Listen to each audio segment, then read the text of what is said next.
In the next few minutes, we will walk down into a hidden gorge in western Wisconsin to stand at the foot of one of the widest, most beautiful waterfalls in the state. This is Willow Falls, and the story of how it came to be reaches back almost 500 million years through ancient seas, grinding glaciers, pioneer mills, and a river that people finally chose to set free.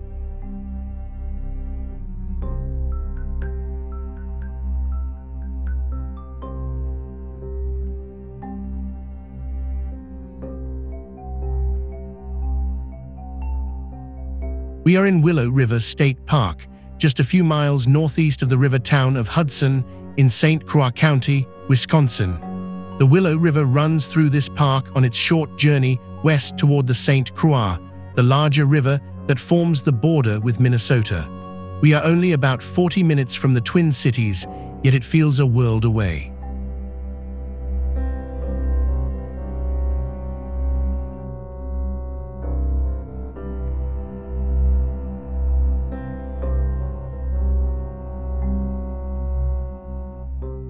Willow River State Park covers nearly 2,900 acres of forest, restored prairie, quiet lakes, and this dramatic river gorge. More than a dozen miles of trails wander through it, but almost everyone who comes here is walking toward the same place, following the sound of falling water down into the valley.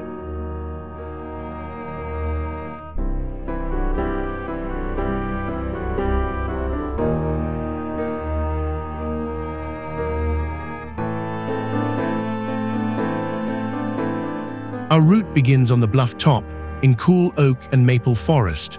The path is wide and easy at first, dappled with sunlight, lined with ferns. Then it begins to tip downhill toward the river, and you start to catch a low, steady rushing sound through the trees ahead, growing louder with every step.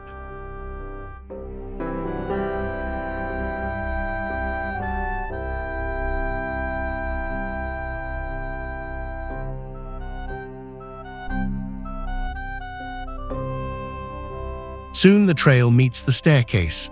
More than 200 steps of wood and steel drop steeply down the side of the gorge. Going down is easy, going back up is the workout of the day. As you descend, the rock walls rise around you, the air turns cool and damp, and the roar of the falls fills the whole canyon.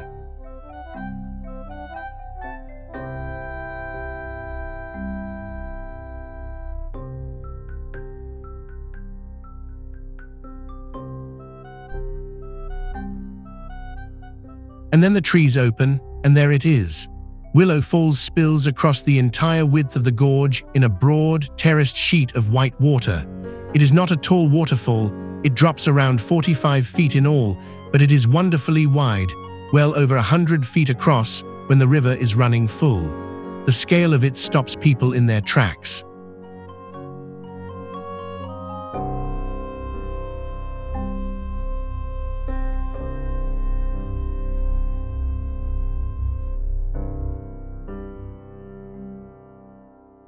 The water breaks over three main tiers, sliding and folding across broad shelves of pale rock, then gathering into a clear pool at the base. Above it all leans a great overhanging cliff of layered stone, streaked and pocketed, dripping with springs.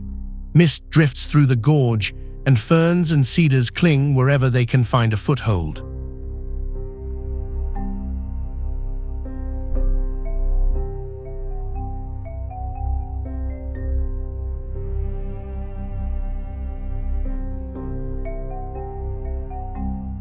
On a warm summer day, this is one of the best swimming holes in Wisconsin.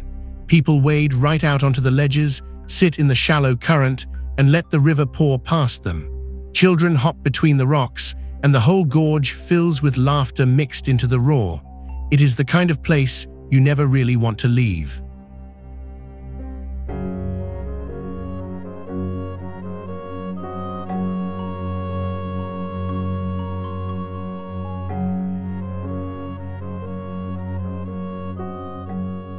Now look closely at those ledges, because the rock itself is the real storyteller here. This is not the limestone that many visitors assume. It is dolomite, a hard, magnesium-rich cousin of limestone, part of a set of layers that geologists call the Prairie du Chien group. It is tough, and that toughness is exactly why the falls exist.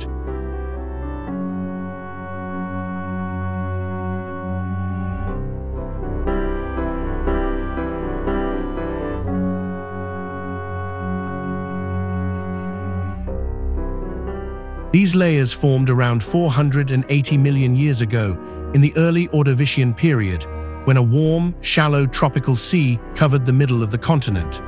Fine carbonate mud and thick mats of ancient algae settled across the seafloor, then slowly hardened into stone. Every ledge under the falls began as the floor of that vanished ocean.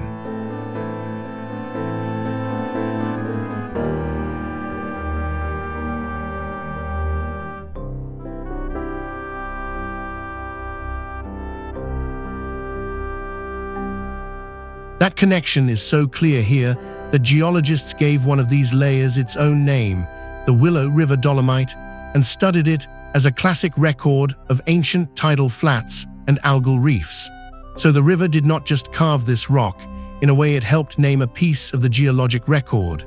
Deep time is written right into the canyon walls.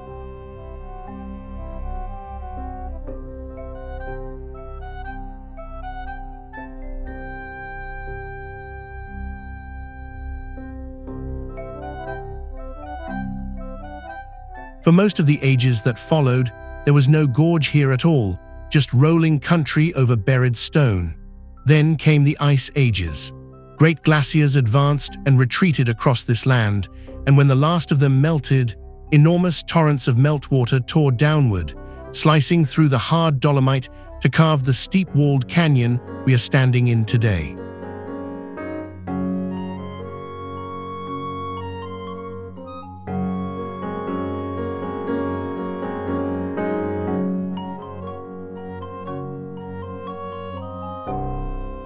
Locals call this narrow, rock-walled stretch of the river the Dells. Cliffs press in from both sides, and the exposed layers read like the pages of a book, each band recording a different chapter of the deep past.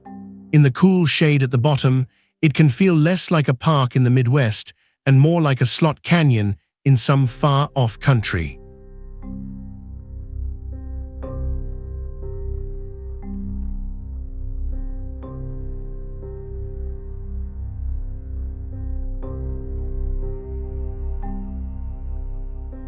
The Willow River itself is not long.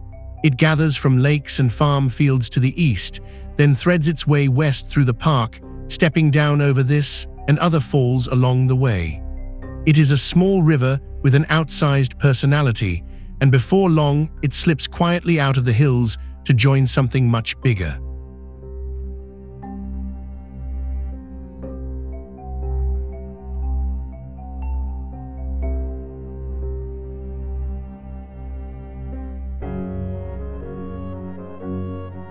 That something bigger is the Saint Croix.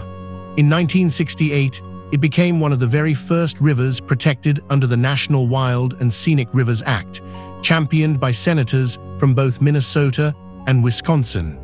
The Willow is one of its clear northern tributaries, and by protecting the Saint Croix, the nation helped protect this whole watershed of falls and forest.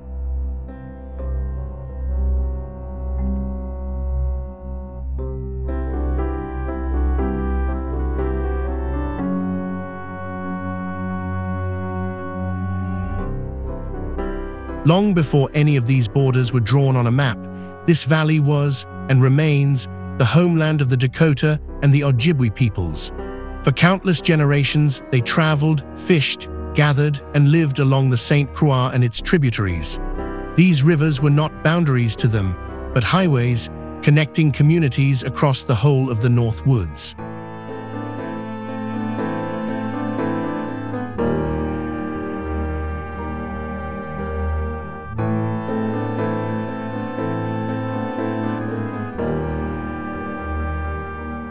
In the 1700s and 1800s, French-speaking voyageurs pushed heavily loaded birchbark canoes up these same rivers, trading for furs bound for markets an ocean away. The name Saint Croix itself is a relic of that French era, when this valley sat at the far edge of a vast and tangled trading world stretching back to Montreal.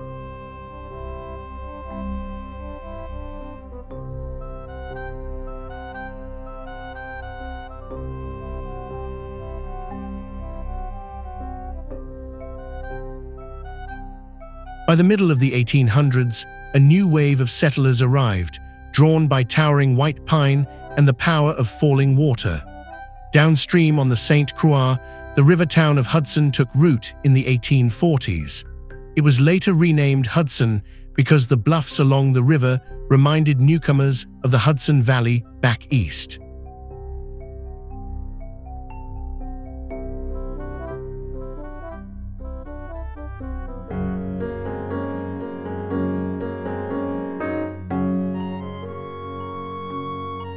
Here on the Willow, a German immigrant named Christian Burckhardt looked at all this falling water and saw opportunity. In 1868, he built a grist mill on the river. Over the following decades, he raised a series of dams and small power plants, and the current of the Willow was eventually turned into electricity that lit the streets of Hudson.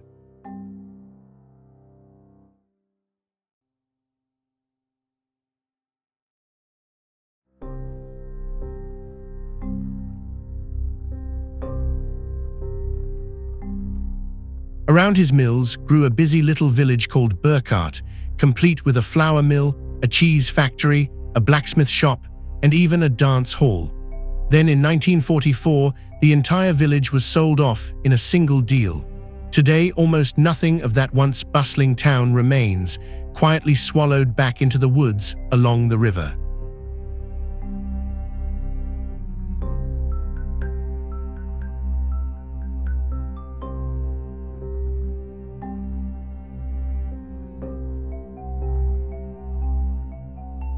For most of the 20th century, dams tamed the Willow.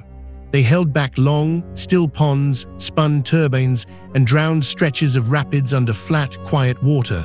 For a long time, one of those dams sat right on top of Willow Falls, hiding the Cascade completely. The wild river had, in effect, been switched off.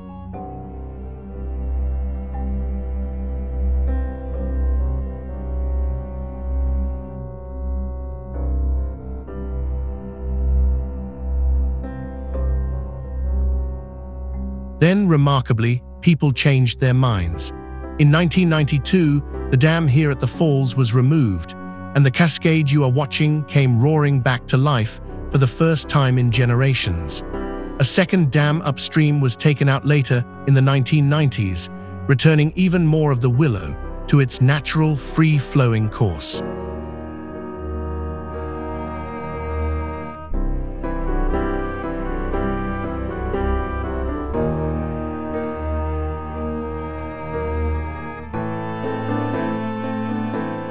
One dam was deliberately kept downstream, holding back Little Falls Lake with its sandy swim beach and picnic grounds. When that aging dam began to fail, the state chose to rebuild it rather than remove it, and the lake was refilled by 2021. It is a thoughtful balance, a wild, free-running gorge here, gentle recreation just downstream.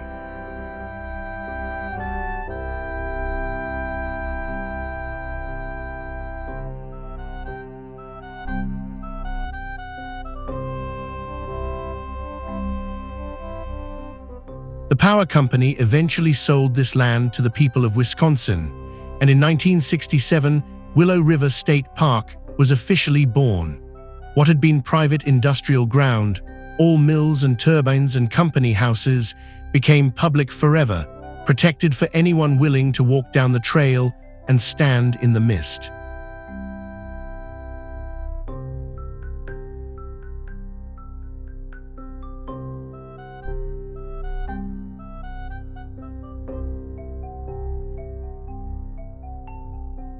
Beyond the falls, more than a dozen miles of trails climb the bluffs, trace the riverbank, and loop through restored tallgrass prairie. There is even a network of single-track for mountain bikers.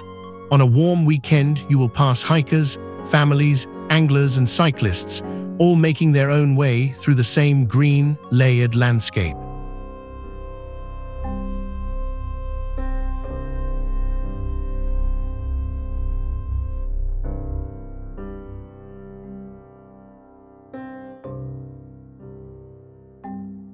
Down in the gorge, the climate is a small world of its own, cool and damp and shaded. Ferns and thick moss cling to the wet rock, spring water seeps from the cliff face, and the constant hush of the falls muffles everything from the world above. Step down into it on a hot afternoon, and the temperature seems to drop with every stare.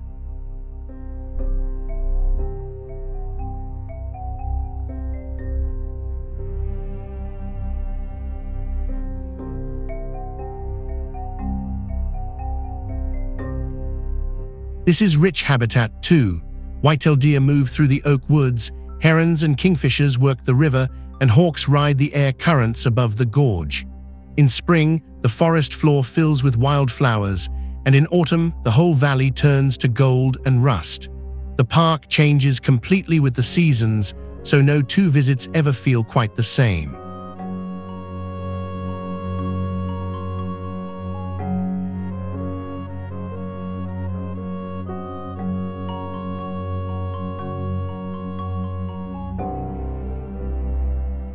Willow River is one of the busiest state parks in Wisconsin, drawing hundreds of thousands of visitors every single year. And yet, stand at the base of the falls with the mist settling on your face and the roar filling your ears. And for just a moment, it can still feel like this small wonder is entirely your own.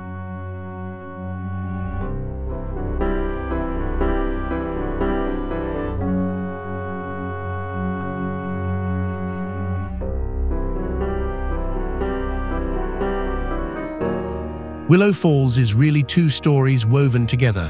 One is a story of deep time, of tropical seas, hardened stone, and grinding ice. The other is a story of people who first switched this river off for power and profit, and then found the wisdom and the will to let it run wild and free again.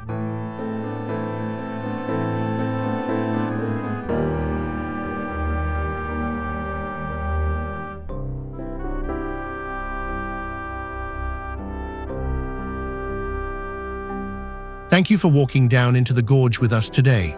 If you enjoyed this journey through Willow Falls and its long, layered history, consider subscribing and following along. There is a whole world of wild and storied places still to explore, and we would love for you to keep discovering it with us, one trail at a time.